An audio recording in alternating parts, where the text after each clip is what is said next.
Namo Vishnupadaya Krishna Pristhaya Bhutale Srimate Bhaktivedanta Swamin Niti Namine Namaste Saraswate Deve Gauravani Pracharine Nirvishesha Shunyavadi Paschatya Deshatarine Jai Shri Krishna Chaitanya Prabhu Nityananda Shri Advaita Gadadhar Shri Vasadi Gaura Bhakta Vrinda Hare Krishna, Krishna Krishna, Hare Hare, Hare Rama, Rama Rama, Hare Hare. Hare Krishna. So today, in this Vaishnav Sadachar series, we'll try to discuss one very important anga of bhakti called paying obeisances or offering obeisances. That is pranam, offering pranams. So it's a very, very important anga because Krishna himself multiple times he is telling in Bhagavad Gita about offering obeisances. 9th chapter, Shloka 34. Manmana bhava madbhakto madhyaji mam namaskuru. So Krishna is saying, Manmana, think of me. Bhava madbhakto, become my devotee. Madhyaji, worship me. Mam namaskuru, pay obeisance to me, offer your obeisance to me. Again he repeats this instruction in 18th chapter, Shloka 65. And first two lines are again same, repeated again. Manmana bhava madbhakto madhyaji mam namaskuru. Offer obeisances to me. Again in Bhagavad Gita, 9th chapter, Shloka 34. Satatam kirtayanto mam yatantascha dridavratah namaskyantascha mam bhaktya nitya yukta upasate. So Krishna is again saying here, Namaskyantascha mam bhaktya. My dear devotees, offer obeisances to me. And there are so many different other shlokas in Srimad Bhagavatam, which talks about how devotees, they offer obeisances to the Lord as a sadhana.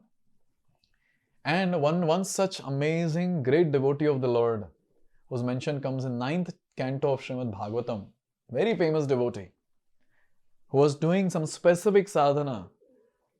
And Srila Prabhupada again and again quotes those few set of shlokas in various purports. I'm sure that name might be ringing in the mind. Ambarish Maharaj. So Ambarish Maharaj, he would engage all his senses in service of the Lord. And at one point, he talks about paying obeisance also. He says, Padav harer kshetra padhanu sarpane shiro rishikesha padabhivandane. So he's saying legs should be used to go to the temple of the Lord. So one should walk towards the temple of the Lord. And then he says, what should we do with the shira, with this head? We should offer obeisances to the Lord. Lower it in front of the Lord and offer obeisances. Why again and again these things are done? In fact, when Krishna appeared in front of Devaki and Vasudeva in the Karagraha, there they also offered obeisances. And various other different places where 4 Kumaras are receiving the Lord, or Prithu Maharaj is receiving the Lord, or Kunti Maharani is giving the farewell to the Lord. All of them, they are offering obeisances to the Lord. Why? Because this is the most important anga of bhakti and a very simple anga of bhakti. See, when Krishna is saying, Man, always think of me, difficult. It's not easy. Bhava madbhakto, become devotee. We are still practicing only from a long time. And we'll continue practicing. Don't know how long. Becoming devotees are another very big thing. Madhyaji, worshipping the Lord perfectly, that is also not that easy. But Mam Namaskuru, paying obeisance to the Lord, is simple. Just fall like a stick in front of the Lord. That's paying obeisances. And in this world, it is seen that those devotees who are offering obeisance to the Lord, they are offering their false ego, their ego to the Lord, and Lord is very pleased. So this act of offering obeisances, this anga of offering obeisances to the Lord, is a way where we submit ourselves in front of the Lord, saying that I am yours, I am your servant. Because we lower our head only in front of superiors. And who else can be more superior than the Supreme Personality of Godhead? Krishna is saying very clearly in Bhagavad Gita, Aham sarvasya prabhavo mattas sarva pravartate. Everything comes from me, be it spiritual world or the material world. And then he also makes it very clear that there is no one above me. Matta parataram na anyat. Kinchidasti Dhananjaya. Oh Dhananjaya, there is no one above me, I am supreme. Krishna is supreme. He is the supreme personality of Godhead. So when we get this opportunity of offering obeisances, one should offer obeisances. As soon as we see the Lord in the altar, we should pay obeisances to the Lord. Now, there is one more important thing. We are saying offering obeisance is simple, but trust me, not everyone can do that. Say we have a back pain, say we have some ailment in the body, some health issue, fever, this and that. It's not easy to offer obeisances. Therefore, till the point we have this body that is fit, we have to do this sadhana again and again and again. If we take example of our Goswamis, they were very clear. They were offering obeisances again and again and again with a fixed number. Be it Raghunath Das Goswami who was offering 1,000 obeisances to the Lord, or be it Srila Rupa Goswami or Sanatan Goswami or any Acharya in the line, they all had a fixed number of obeisances that they would offer every day as a sadhana. Because they proved it very clearly that offering obeisances is a very important anga of bhakti. And when we don't offer obeisances to the Lord, it is considered as an offense. When we see the altar is open and still we don't offer obeisance to the Lord, it's an offense. Because it goes on to say that we are proud, we are egoistic. Those Mayavadis who think that they are God, when they enter the temple of the Lord, they go straight and come out straight. They don't offer obeisances because they are God. So service aspect becomes missing when we think that we are someone great. But this aspect of offering obeisances lowers ourselves in front of a superior, and we become the actual proper patra to receive the mercy, to receive the blessings, to receive the realized knowledge.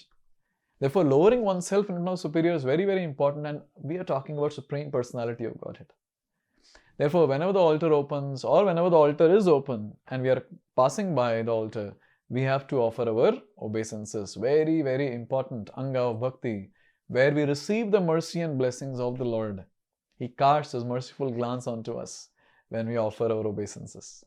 Therefore, we see that as soon as the altar opens, all the devotees, they fall flat in front of the Lord offering their obeisances.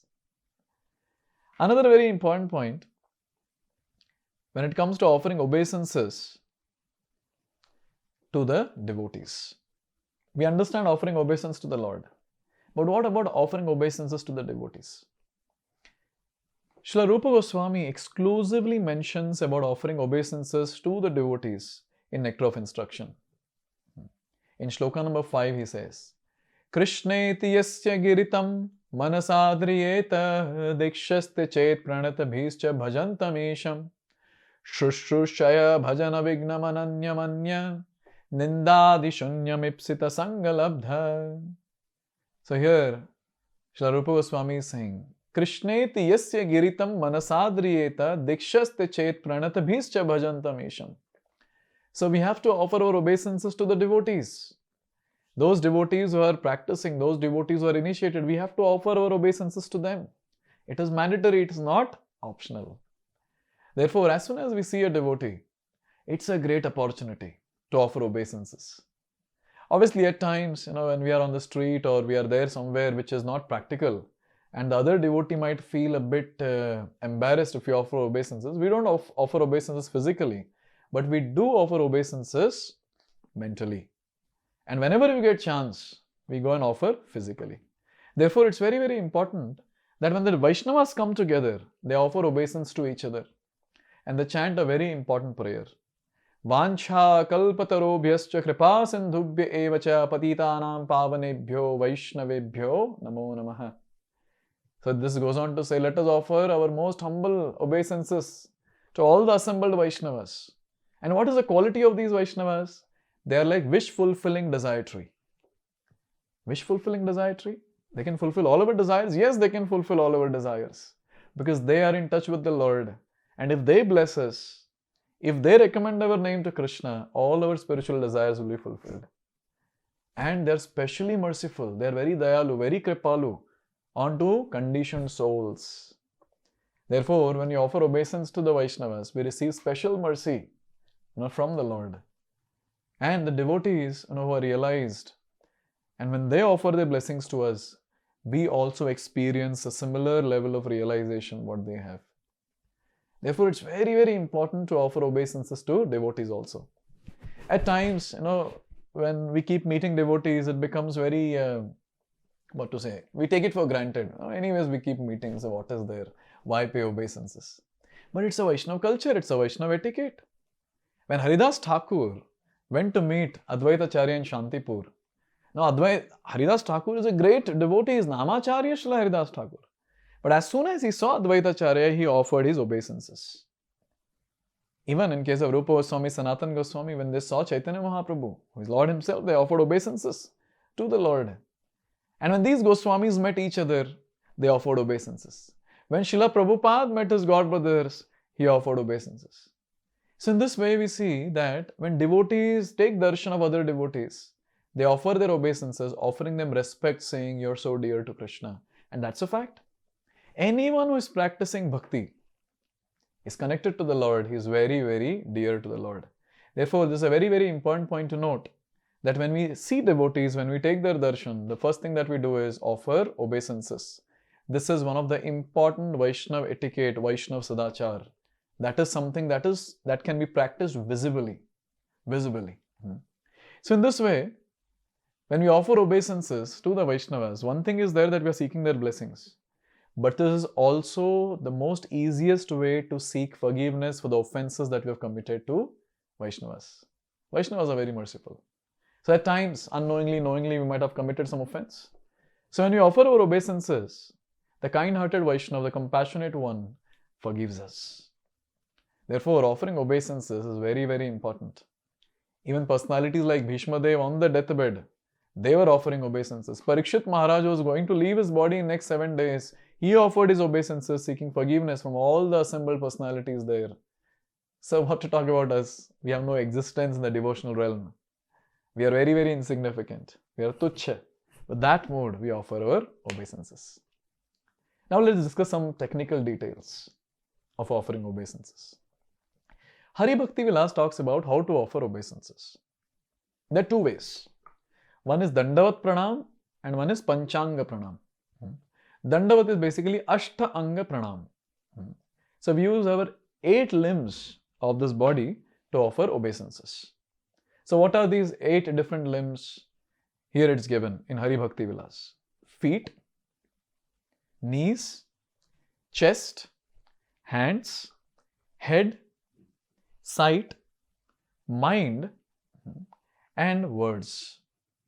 Now when you fall flat in front, so our entire body is like a stick fallen in front. So the legs are touching, the knees are touching, the hands are touching the ground, the head is touching the ground, chest is touching the ground. And along with that, we use our sight, mind, and words also to offer obeisances. So when we are falling flat in front of the Lord or in front of devotees, so at that time, what is the meditation that is there? We keep our eyes half open, and then the mind is meditating on the lotus feet of the Lord or the Vaishnavas, meditating that the feet are there on our head. And with words, we are offering appropriate prayers. Like for example, when we enter the temple hall, the etiquette is we offer obeisance to all the Vaishnavas, chanting Vancha Kalpatarobhyascha, that prayer. Then when we are going in front of Prabhupada and when we offer obeisance to Prabhupada, we chant Nama Om Vishnupadaya Krishna Pristhaya Bhutale Srimate Bhakti Vedanta Swamin Niti Namine Namaste Saraswate Deve Gauravani Pracharine Nirvishesha Shunyavadi Paschatya Deshatarine. Then we go in front of the altar. Then we chant pranam mantras of different personalities on the altar. If it's Panchatattva, Shri Krishna Chaitanya Prabhu Nityananda, and goes on. It's Krishna, Hey Krishna Karuna Sindho Dina Bandho Jagatpate. Radharani Tapta Kanchana Gaurangi Radhe Vrindavaneshwari. Mahaprabhu Namo Mahavadanyaya Krishna Prema Pradayate. Narsimhadev Ugram Viram Mahavishnu Jwalam Tam Sarvato Mukham. So in this way, we have different, whoever is there on the whichever personality is there on the altar, we are paying obeisance to them, meditating on their lotus feet, and we offer specific prayers, appropriate prayers for those personalities. Now many times, people ask, that while paying obeisance in ISKCON, we keep our left side towards the personality whom we are offering obeisances. Yes, we are offering our heart to that person, and along with that, we have this point that just opposite to the altar, we have great personalities who will be there. Like in ISKCON, we have altar, and opposite to the altar, we will have Srila Prabhupada. In other Vishnu temples, we'll have Garudji or Hanuman on the other side. So we don't want to show our feet to them. So we offer our obeisances, keeping the personality on the left.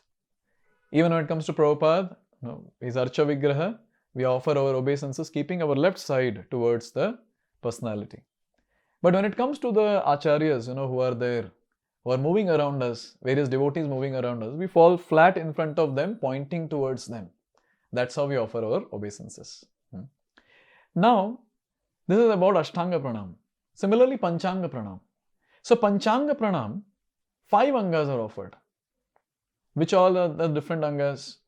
First is knees, then arms, head, intellect, and words. So, intellect and words remains the same. Where, we are meditating, on the person's lotus feet, and we are offering prayers. So in this way, Ashtanga Pranam and Panchanga Pranam, both are offered by the men, that is Prabhujis. And when it comes to Matajis, traditionally, culturally, they have been offering Panchanga Pranam. So in this way, Ashtanga Pranam and Panchanga Pranam are recommended in the Shastra, which can be offered to the Lord, to the great personalities on the altar, and to the Vaishnavas in general, when we meet them. I hope this point is very clear about the technicalities of offering obeisances. The next thing which I would like to highlight here is about how not to offer obeisances. So how to offer we understood, how not to offer obeisances. Now see, when we are offering obeisances, we have to keep both our hands in front in the folded mudra or pranam mudra. Now at times, since we might have bead bag in the hand or some flowers in the hand or some auspicious paraphernalia connected to the Lord.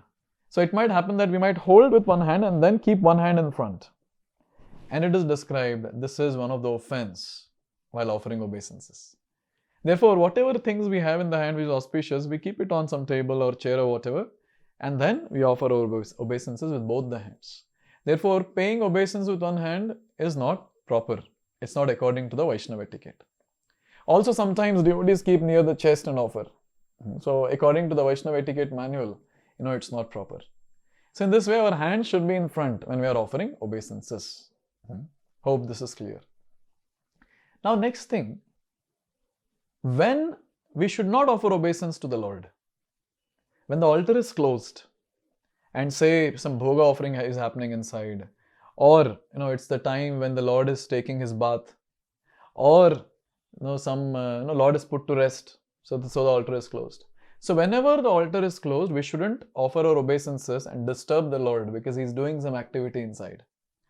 Therefore, whenever the altar is closed, we don't offer our obeisances. Whenever the altar is open, we should offer our obeisances. Now the next thing is when we should not offer obeisance to the Vaishnavas. When the Vaishnavas are carrying some auspicious articles in their hands, say flowers or firewood or something like that, or water. So at that time we shouldn't offer obeisance to them because they are doing some service, so we shouldn't disturb their service. And also at the same time, when the Vaishnavas are taking bath, we should not offer obeisance to them at that time and disturb them. Or when they are sitting and honoring prasad, so we shouldn't be offering obeisance to them because we might offer obeisance to them, but they will feel uncomfortable because while it is one of the etiquette that while honoring prasad, we should not be offering obeisances. So the person cannot, so he'll feel embarrassed.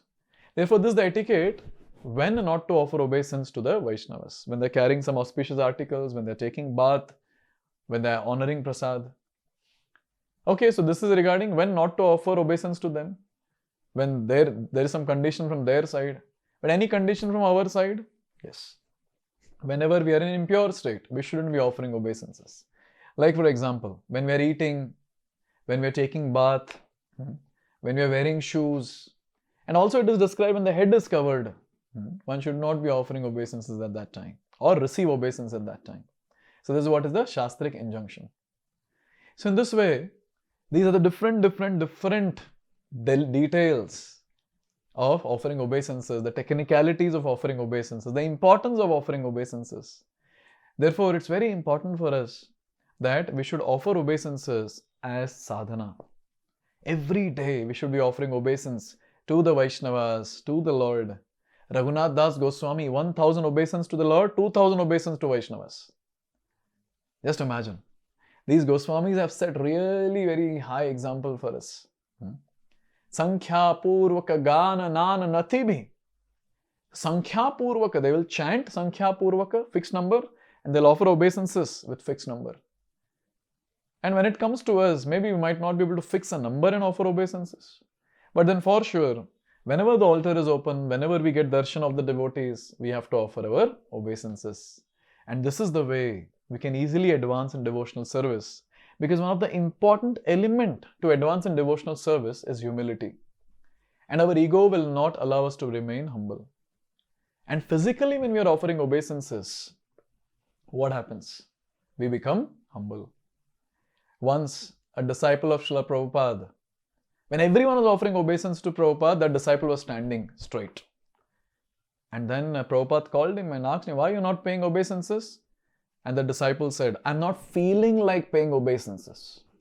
So Prabhupada said, keep offering obeisances, one day you will start feeling also. Therefore, our ego might not go down, but with time it will go down, because this practice is very, very powerful. The mudra of offering obeisances is very, very powerful, because it is Shastric. The sadhus and the gurus have recommended this anga of devotional service. So in this way, we as devotees, we should be offering obeisances. And at the same time, when some devotee is coming and offering obeisances, we should see, if they're offering their obeisances properly or not. Are they offering with two hands or they're offering with one hand? And we should keep judging them and keep thinking that how offensive this person is. Correct? This is what we are supposed to do. This is why we are learning Vaishnava etiquette for others, isn't it? We are learning the Vaishnava etiquette, we are learning this Vaishnava Sadachar only for ourselves, not for judging anyone. Now I'll sit here like a judge and then keep judging who is offering obeisance and who is not. We are not supposed to do that. What we are supposed to do is just apply this for one's own self and keep advancing in devotional service. I hope this particular topic is clear and we are inspired to follow this very nicely as one of the important sadhana in our day-to-day life. Thank you very much. Hare Krishna. Srila Prabhupada ki Jai.